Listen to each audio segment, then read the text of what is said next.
Hello. Hello. सबसे पहले हम सब मिलकर बाबा और बाबा जुमदेव जी को और एक भगवान को प्रणाम करेंगे। भगवान बाबा हनुमान जी को प्रणाम। महान त्यागी बाबा जुमदेव जी को प्रणाम। परमात्मा भगवत प्राप्ति के लिए निष्काम कर्म योग परम पूज्य परमात्मा एक सेवक मंडळ वर्धमान नगर नागपूरच्या वतीने बाबांच्या आदेशाप्रमाणे आज एका भगवंताचं हवन कार्य आणि मासिक चर्चा बैठक आज या ठिकाणी आपण त्यानिमित्ताने भगवंताची चर्चा बैठक या ठिकाणी सुरू झालेली आहे। या बैठकीमध्ये स्वयंशक्तिशाली भगवान बाबा हनुमानजी उपस्थित आहेत, त्यांना माझा प्रणाम। तसेच आपल्या सर्वांचे सद्गुरू व मानव धर्माचे संस्थापक महान त्यागी बाबा जुमदेवजी उपस्थित आहेत, त्यांना माझा प्रणाम। तसेच आपल्या सर्वांच्या मातोश्री आई वाराणसी यांना सुद्धा माझा नमस्कार। त्याचप्रमाणे आजच्या बैठकीचे अध्यक्ष महोदय, मंडळाचे कार्यकर्ता, आजच्या बैठकीचे अध्यक्ष महोदय आदरणीय नखाते भाऊ यांना सुद्धा माझा नमस्कार। त्याचप्रमाणे आजच्या कार्यक्रमाचे उपाध्यक्ष महेंद्रजी गुरुगुली साहेब यांना सुद्धा माझा नमस्कार।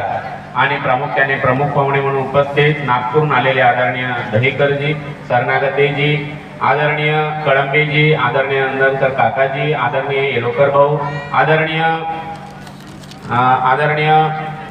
टाले भाऊ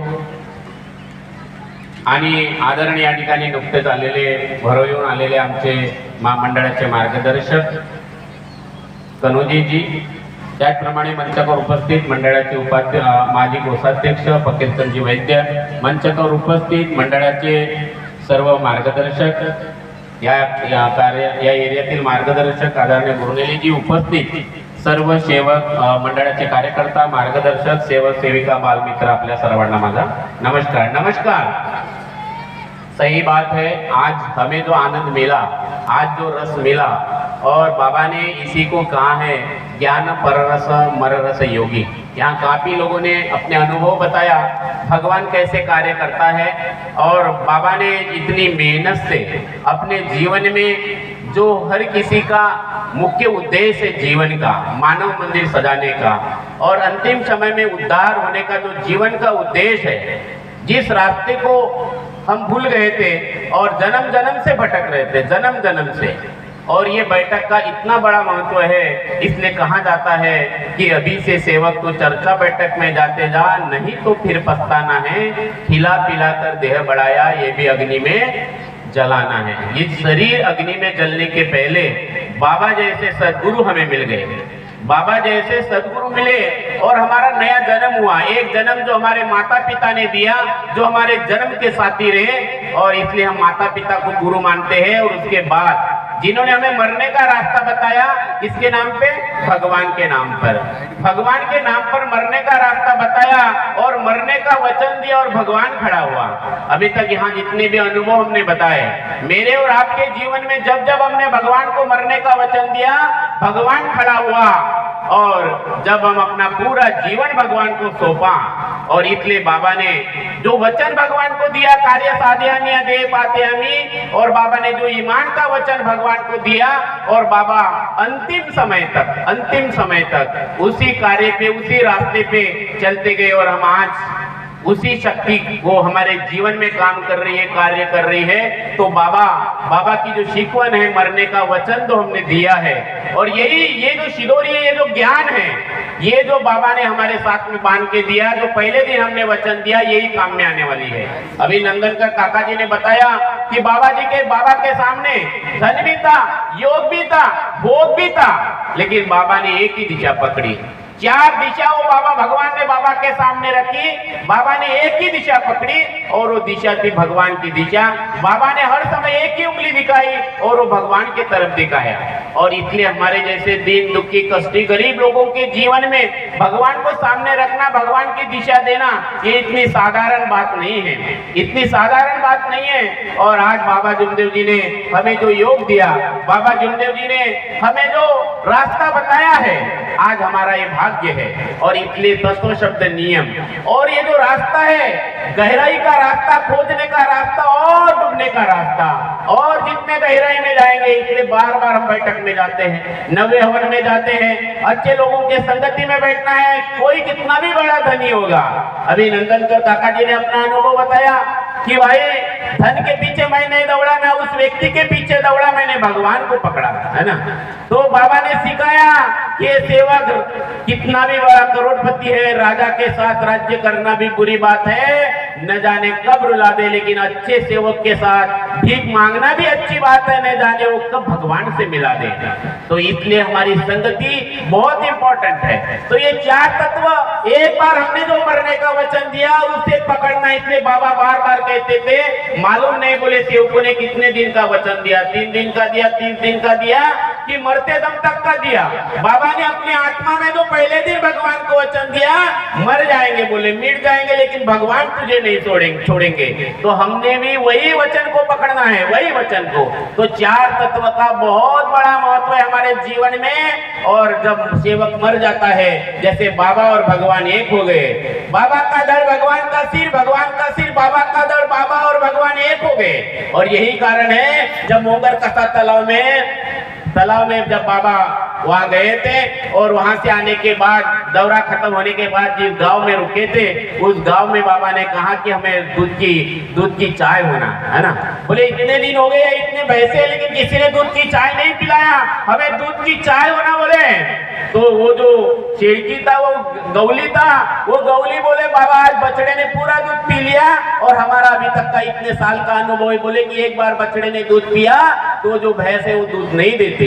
बाबा बोले हमें नहीं मालूम, आप भगवान को विनती करो कि बाबा को दूध की चाय चाहिए। और वो गौली ने वैसे ही किया, भैंस के पीठ पर थप्पड़ रखी और वो दूध निकालने लगा, और दूध दिया भैंस ने 2 लीटर, और उस प्रकार से दूध पिया। वहां पे भूखा एक मातारा आदमी, बूढ़ा आदमी बैठा था, वो बाबा को क्या कहता है, बाबा क्या ये मैं भी कर सकता हूँ, क्या वो दूसरी भैंस भी ऐसी दूध दे सकती है? तो बाबा क्या बोलते हैं, अरे बोले जो भगवान मेरे पास में वो तेरे पास में है, और अगर तेरे पास तत्व शब्द नियम है तो ये इच्छा तेरी भी पूरी हो सकती है। तो मरने का वचन दिया वो आपकी इच्छा नहीं, वो भगवान की इच्छा होती है। इसलिए जो चौथा तत्व है उसके पहले 2 तत्व हमें भगवान को देना है, और 2 तत्व बाबा ने हमें दिया है। और इसलिए ये 4 तत्व और बाबा ने जो 3 शब्द दिए हैं, जैसे हमारे शरीर की भूख होती है, रोज हम हमारे शरीर के लिए 2 बार भोजन करते हैं,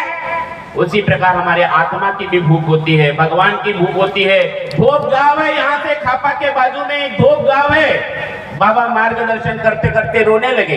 बाबा क्या बोल रहे? बाबा बोले मैं नहीं रो रहा हूँ। बाबा सेवकों को बाबा अचानक रोने लगे, तो बाबा बोलने लगे ये सेवक बाबा नहीं रो रहे, भगवान रो रहा है। बाबा क्या बोले? बाबा नहीं रो रहे, भगवान रो रहा है। समझो भगवान को सत्य मर्यादा प्रेम चाहिए, और उस समय सभी सेवकों ने बाबा को सत्य मर्यादा प्रेम का वचन दिया। आज हमें भी वही जरूरत है हमारे परिवार को, कि हमने जो बाबा को वचन दिया है सत्य मर्यादा प्रेम को, उसी को पकड़ना है। और बाबा को मतलब भगवान को चाहिए, तो भगवान की भूख सत्य मर्यादा प्रेम है। और ये जो आज हम यहाँ पे जो सत्संग कर रहे हैं, ये सत्संग, ये चर्चा भटक भी हमारी आत्मा की भूखे से आत्मा को शांति मिलती है, आत्मा को जंग है वो मिटता है, और इसलिए जीवन हमारा सुजलम सुफलम हुआ। इसलिए बार बार बैठक में जाना है, बार बार अच्छे संगति में बैठना है, और यही बाबा ने हमें सिखाया है। और 5 नियम बुरे व्यसन दूर करेंगे। बाबा ने बोला कि ध्येयवादी बनो।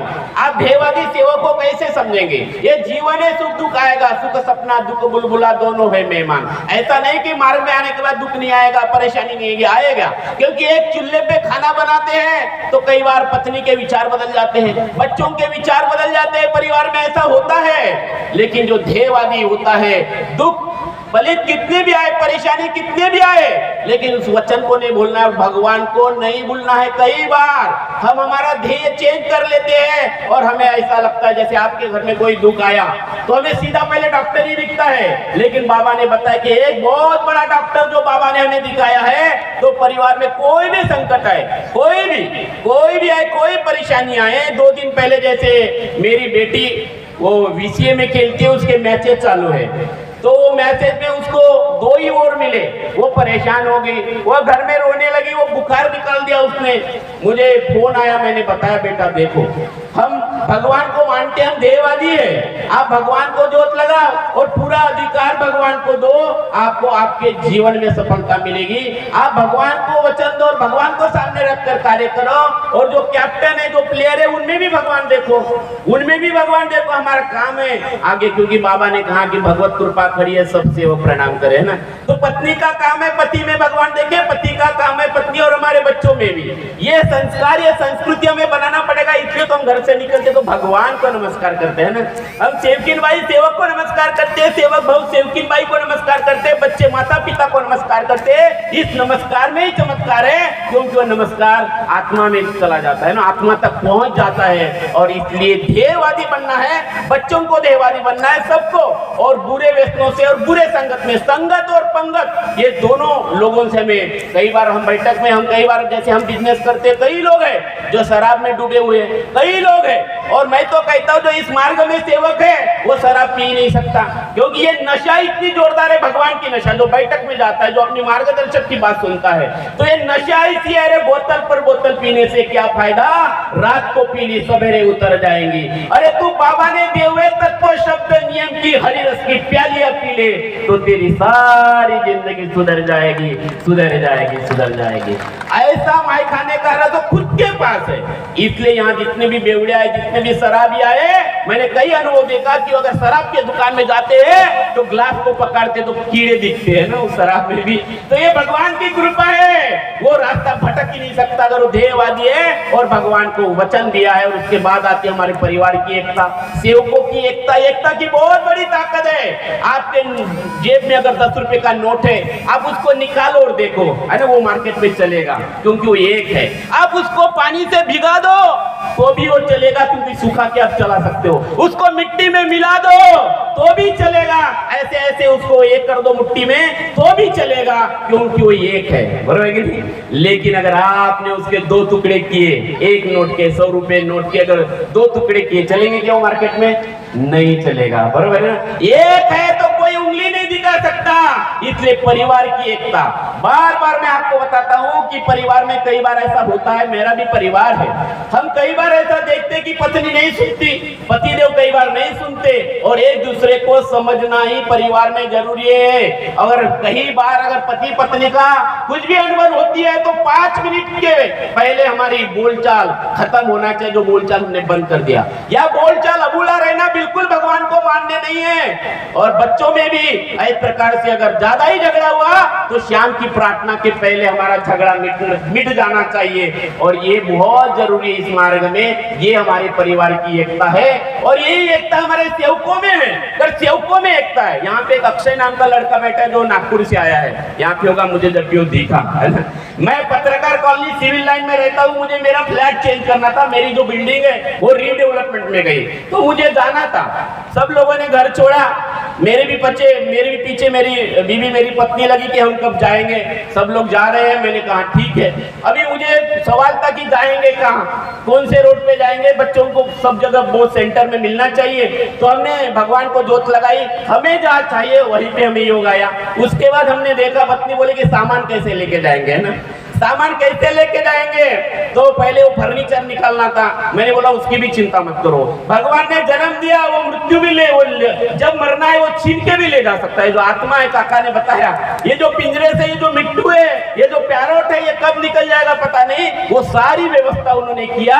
तो ये जन्म भी उन्होंने दिया, तो इसकी व्यवस्था भी उन्होंने किया। मैंने बोला आप चिंता मत करो, सब सही हो जाएगा। बहुत दिन चले गए, मैं एक दिन गूगल में ऐसा ही सर्च किया और एक सेवक, और मैंने फोन लगाया, वो फोन लगाया और एक सेवक, वो सेवक मुझे नहीं मालूम था, मैंने फोन किया, वो मेरे घर में आए, मेरा फर्नीचर दिखाया उनको। तो मैंने उनको बोला कहाँ रहते हो, तो बोले मैं पारडी रहता हूँ। तो बोला पारडी में तो हमारे बाबा के बहुत सेवक है। तो वो क्या बोले, मैं भी तो सेवक हूँ। मैंने बोला हमारे छप्पर में फोटो लगी है कि आपने नमस्कार क्यों नहीं किया। अजी बोले गलती, वो सादे कार्य का सेवक था, उसको अनुभव नहीं था। मुझे बड़ी खुशी हुई कि मैंने फोन लगाया, वो सेवक को ही फोन लगाया, गूगल में डाला, सर्च किया मैंने फर्नीचर कारपेंटर कौन है करके, और जो फोन लगाया वो सेवक को ही लगा। कितनी बड़ी कृपा है। 100 फोन में से किसी को भी फोन लगाया वो सेवक को लगना, कितनी बड़ी कृपा है। और वो फोन लगा उनका, वो घर में आए, वो सेवक मिल गए और उन्होंने वो मेरा फर्नीचर निकाल के दूसरी जगह जाना तो काम किया। मुझे अभी गाड़ी ट्रांसपोर्टिंग चाहिए था। हमने ट्रांसपोर्टिंग वालों को जो बाकी पूछा सबने 18,000, 20,000, 12,000 बताए। मुझे और सवाल आया कैसे करेंगे, तो एक ट्रांसपोर्टिंग वाला मेरा पहचान का था, उसको मैंने फोन लगाया, उसको मैंने बहुत सारी मदद किया, बहुत सारा बिजनेस दिया। तो वो बोले धांडे वो आपका सामान है, मैं तो आप जो बोलेंगे वो, तो बोले मैं बोला आप ही बताओ। चलो बोले आप 5,500 रुपए दे देना। देखो भगवान की कृपा। अभी क्या हो गया, मैंने और गूगल में डाला, गूगल में और डाला, मैंने बोला अपन ये अगर ऐसा चमत्कार अपन एक बार और डाल के देखते। मैं और फोन लगाए, वो फोन सेवक को ही लगा, वो अक्षय को लगा, परमात्मा ट्रांसपोर्टिंग को लगा, ठीक है ना। मैंने इनको बोला, अभी ये बोले अरे धांडे साहेब जी बोले आपका सामान है। मुझे तो बहुत इच्छा थी, बहुत दिन से इच्छा थी कि मैं आपसे कब मिलूं, है ना, मैं आपसे कब मिलूं, मेरी इच्छा पूरी हो गई। मैंने बोला लेकिन मैंने मेरा ट्रांसपोर्टिंग का काम कर दिया, 5,500 में मुझे सामान नहीं बोले मैं ही आपका सामान लेके दूंगा, सामान छोड़ के दूंगा। मैंने बोला हो गया भाई 5,500, नहीं बोले मुझे ही दो काम। मैंने 1,000 रुपया उसको ट्रांसपोर्ट वाले को दिया था जिसके साथ मेरी बात हुई थी, वो पैसे अभी तक वापस नहीं आए, लेकिन मैंने काम इनको दिया। देखो एकता की ताकत देखो, हमारे सेवकों का प्यार देखो कैसा होता है, कितनी ताकत होती है, अंदर मुट्ठी बनेंगे तो क्या नहीं हो सकता, है ना। उन्होंने जबरदस्ती किया, मुझे वो कैंसिल करना पड़ा। ये भी आए, हम दूसरे दिन 8 दिन के बाद इन्होंने सामान छोड़ के दिया ट्रांसपोर्टिंग से। और जो इनके भाई थे ये अमरावती चले गए, इनका भाई आया और इतनी अच्छी सेवा दिया। सेवकों के प्यार देखो, है ना, सेवकों में प्यार देखो। तो ये सेवकों की एकता, ये मुट्ठी है। हम सेवक भाई क्या नहीं कर सकते। आज 40 लाख सेवक अगर सिर्फ एक कदम भी चलते तो कितने कदम हो जाएंगे, 40 लाख कदम। लेकिन जो जवाबदार लोग हैं, जो बाबा ने व्यवस्था बनाई है, सेवक ये पद सबसे बड़ा पद है, इनको बड़ा सम्मान दो। और जो बाकी के जितने भी पद है, या आप संचालक बनो या कोई भी बनो, इसकी पद की महिमा मैं कई बार बोलता हूँ कि जैसे हमारी रुपया की वैल्यू हमने कम कर दिया, वैसे इस पद की वैल्यू कम कर दो। और जो बाबा का सेवक है, भगवान का सेवक है, उसकी वैल्यू बढ़ा दो, बोलो कि नहीं, उसकी वैल्यू बढ़ा दो। और फिर देखो सेवक पर किसी पद पे भी बैठेगा तो वो पद से ज्यादा सेवक को महत्व देगा। वो फिर किसी भी गाँव में जाएगा, वो संचालक बने, अध्यक्ष बने, उपाध्यक्ष बने, वो गाँव गाँव में जाएगा तो 2 दिलों को जोड़ेगा। दिलों को जोड़ना यानी भगवान को जोड़ना होता है, क्योंकि हम पहले अनेक थे, बाबा ने एक किया, एक मुट्ठी बनाया। और इसलिए बाबा ने कहा है कि सागर बांटो, धरती बांटो, मत बांटो इंसान को, क्योंकि इंसान ने पहले हमें मंदिर, मस्जिद, गिरजाघर ने बांट दिया था भगवान को। और मानव को बांटना यानी भगवान को बांटना होता है। बाबा ने हमें वहां से बाहर निकाला, एक भगवान से संबंधित किया, एक बाबा, एक भगवान, एक विनंती, एक प्रार्थना, सब एक बनाया और एक बना के संसार के सामने भगवान खड़ा किया। इसलिए गांव गांव में एकता की ताकत हमें समझना पड़ेगा। इसलिए जो मार्गदर्शक है, जो कार्य करता है, वो अपने मार्गदर्शक के मार्गदर्शन में कार्य करे। जो मार्गदर्शक है वो सेवक, सभी सेवकों को एक बनाने की ताकत रखे, उनको समझाए, सब सेवकों को समान समझे, उसमें भी भगवान देखे। और जो संचालक है उनकी तो बहुत बड़ी ज्यादा जिम्मेदारी है। जो मंडल के अध्यक्ष है, उपाध्यक्ष है, संचालक है, वो तो सेवकों को देख के अपना जीवन धन्य समझे कि बाबा की कृपा से जिन्होंने कभी सपने में नहीं सोचा था, उनको मंच मिल गया, शराबी को स्टेज मिल गया, मान मिल गया, सम्मान मिल गया। ऐसे जवाबदार लोग जो अगर पद पे जाते हैं तो समझे कि मेरे लिए भगवान की मर्जी जरूर है, मानव मर्जी नहीं। ये कभी नहीं करना है कि मैं किसी के बाप को नहीं डरता। अरे वो तेरा बाप है, बापों का बाप है। अरे पद का दीवाना पद को न पायो, धन का दीवाना धन को न पायो, लेकिन बाबा का दीवाना बाबा में समायो। ऐसी अपार शक्ति बाबा ने दिए। बस भगवत मर्जी चलेगी, उसी भगवत मर्जी से चलना है। पूरा जीवन भगवान को सौंप दो। सत्य मर्यादा कायना को बार बार देखो, भगवान के साथ रहो, भगवान ही सब कुछ है हमारा। उसी को पकड़ो जो बाबा ने दिशा पकड़ी, उसी दिशा को हम सब लोग पकड़ेंगे, संकल्प करते हैं। और जो आज एक गांव है, एक गांव में अगर आज 4 सेवक है, मैं दावे के साथ कहता हूँ आने वाले समय में पूरा गांव परमात्मा मय हो जाएगा, क्योंकि उनकी आत्मा की भूख है। ये हमारा आवाज है, ये उनकी आत्मा को शांति प्रदान करेगा। और गांव में जितने भी जन दुखी कष्टी लोग होंगे वो इस मार्ग के सेवक बनेंगे। देश की जरूरत है। मैं कहीं बिहार से बात करता हूँ, कई जगह बात करता हूँ, तो मुझे अनुभव आया कि इस मानव धर्म की जरूरत पूरे देश को है। हम सब सेवक भाई एक मुट्ठी बनते हैं। और गुरुमली जी, इस परिवार में बाबा बाबा के जमाने से मैं इस फैमिली को देखता हूँ, समझ रहा हूँ। इन्होंने जो कार्य इस एरिया में किए हैं सराहनीय है और बहुत बड़ा काम इन्होंने किया है। मैं और बार धन्यवाद देता हूँ, आप सबको धन्यवाद देता हूँ और यहीं पर मैं अपने वाणी को विराम देता हूँ। धन्यवाद, नमस्कार। धन्यवाद धांडी जी। आपके माध्यम से और इस मंच के माध्यम से और इस कार्यक्रम के माध्यम से आपने सभी सेवकों को जो उपहार दिया है वो अमूल्य है। उस उपहार को अब जरूरत है कि हम अपने कानों तक रखते हैं या अपने कानों से दिल में उतारते हैं या अपने आप में और अपनी रोजमर्रा में उतार कर अपने जीवन में उतारते हैं। निश्चिंत ही आपने जो अभी अपने मार्गदर्शन में, अपने विचारों में हमें जो उपहार के तौर पर जो अपना मार्गदर्शन किया है उसका अगर पूरी तरह से हम पालन करेंगे और उस हिसाब से अगर हम मार्ग के ऊपर चलेंगे तो निश्चित ही इस दुनिया में ऐसी कोई ताकत नहीं जो हमें बढ़ने से रोक सके। लेकिन आज समस्या है कि सेवक सुबह विनंती बोलता है और घर के बाहर निकलकर भूल जाता है कि मैंने क्या बोला और क्या करना है। तो ऐसा न हो और अपने जीवन में हम मार्ग में है और अपने जीवन में ही नहीं अपनी दिनचर्या में भी ये ध्यान रखना चाहिए कि हम मार्ग में है और कौन है। हम एक अच्छे से अच्छे पदाधिकारी से बढ़कर हमारी एबिलिटी है, हमारा पद है, उसको संभालना हमारा कर्तव्य है। और नहीं तो इस मार्ग में बाबा ने कहा है कई सेवक आएंगे और कई जाएंगे, तो उस जाने वाले में अपनी गिनती नहीं लगाना चाहिए, आने वाले में अपनी गिनती लगाना चाहिए और रुकने वाले में अपनी गिनती लगाना चाहिए। और चर्चा बैठक को आगे बढ़ाते हुए आगे मार्गदर्शन के लिए सम्माननीय